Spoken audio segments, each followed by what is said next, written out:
এরকম লাল লাল ঝাল ঝাল চিকেন কষা খেতে কারই না ভাল লাগে বলো তো। গুড মর্নিং, তোমরা সকলে কেমন আছো? আশা করছি তোমরা সকলে খুব ভালো আছো, আমিও খুব ভালো আছি। আজকে সকালের ব্রেকফাস্টটার ক্লিপ নিতে পারিনি, তোমাদের বলে দিচ্ছি। বরকে দিয়েছিলাম হচ্ছে ছাতুর জল, তার সাথে ছোলা, তার সাথে হচ্ছে একটা শনপাপড়ি। আমি খেয়েছিলাম একটা ডিম সিদ্ধ, আর তার সাথে কমপ্লান, আর কিছু খাইনি। আর দুপুরের মেনু কি সেটা চলো তোমাদের সাথে শেয়ার করে দিই। দুপুরে বানালাম চিকেন, তার সাথে বানিয়েছি তেল পটল, সেটা তোমাদের একটু পরে দেখাচ্ছি। এতক্ষণে বর তো চলে এসছে। বরকে দিয়েছিলাম লস্যি, এর মধ্যে কিন্তু দুধও দিয়েছি, দুধ, লস্যি, বিট নুন, জলজিরা সব মিশিয়ে দিয়েছি। মেনুটার উপরে ছিল তেল পটল, চিকেন, স্যালাড, আর তার সাথে ভাত। আর তারপরে আমিও খেয়ে নিয়েছিলাম। বর তো অফিস থেকে আসলো তখন দিয়েছিলাম, আর আমি খেয়েছিলাম দুপুরে খাওয়া দাওয়ার পর। তার সাথে খেয়েছিলাম হচ্ছে এই যে তরমুজ, সেটা আমি তোমাদের দেখাতে পারছি না। এখন বাজে বিকাল 6:30। এখন একটু চা বসিয়েছি, চলো তোমাদের দেখাই। চা খাবো, তার সাথে গজা খাবো। তোমাদের বলি ঘন দুধের চা। এই যে দেখো, এই কাপে 1 কাপ দুধ নিয়েছি।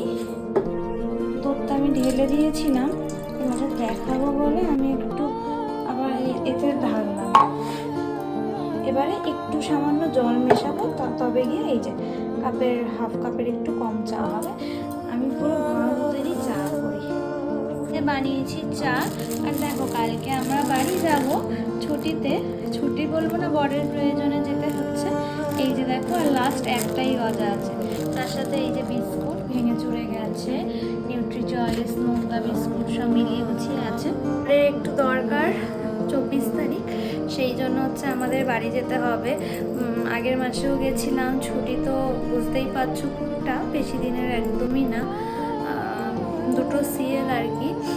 তো তাও যেতে হবে, পরের খুব প্রয়োজন, সেই জন্য। তো বাড়ি গিয়ে অনেক মজার মজার ব্লগ দেবো। চলো এখন চাটা খেয়ে নিই। আমার সন্ধ্যা দেওয়া হয়ে গেছে, ঘরে এসে চলছে, তাই দরজাটা বন্ধ করেই রাখছি। আজকে আর তুলসীতলা দেখাবো না, খালি ঘরেরটাই দেখে নাও।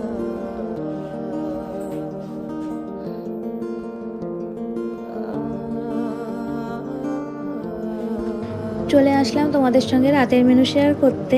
আজকেও এসি ঘরেই বসেছি, জানো তো, গরমে অন্য ঘরে বসতেই পারছি না। তার বর এখানে সিনেমা তো চালিয়েছে। আর রাতে দেখো একটু মাংসর ঝোল আর স্যালাড খাবো।